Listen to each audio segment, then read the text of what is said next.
So Andrew, you modeled out this level. Yes, another level that you designed.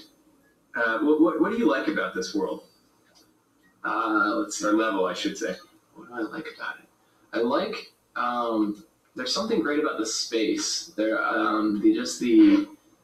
the fact that it's taking place, very quickly inside and then outside of these tall, narrow buildings, and that they form both the kind of foreground, sometimes the surroundings, and then actually the background, kind of the sideshow, the thing that you're looking at in the distance. So you're constantly seeing places that you've been before in the level from a distance, from a different vantage point, and I think that gives you this sense of continuous world more than some of the other ones maybe.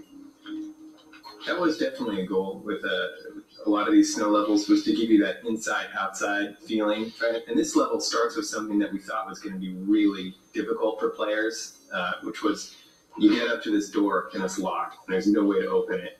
And there are two open windows that you can go in, and it's pretty easy to overcome. This level was actually made before the Paris level, but we had to test it and have people experience the frustration not being able to get to the door to know if it was going to be okay or if it was going to be too aggravating to include in the game.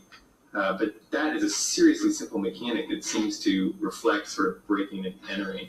Right, and the whole level is like that. You're going in, you're going out, you're on top of roofs, always entering through windows, doors. This level has a really bizarro laser grid on the floor, right? And it's bizarro because there isn't a discernible pattern how you're supposed to go through it, right? You look at it and you think, okay, if I study this long enough, I'll see that I need to go left, left, right, left, right. But really, there's none of that.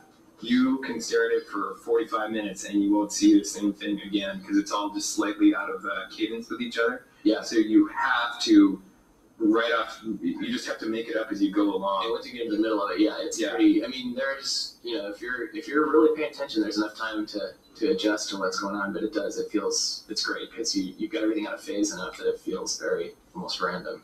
One thing about this level too, this is maybe one of the cases where we learned a little bit about not having the level designers model out quite as much of the actual terrain or the walls and things like that. So the buildings initially in this were fairly tightly modeled, and the gameplay was fairly tightly constrained to the buildings, and they were initially fairly straight, like a lot of the stuff is that we get after after level design has been through it. And so making it kind of funky and unusual was a little bit of a challenge, and eventually required us to go back in and change a little bit of the way the spaces were laid out and everything. But I think it ultimately worked out really well. But it was a challenging level because you've got gameplay both on the inside and the outside of these buildings.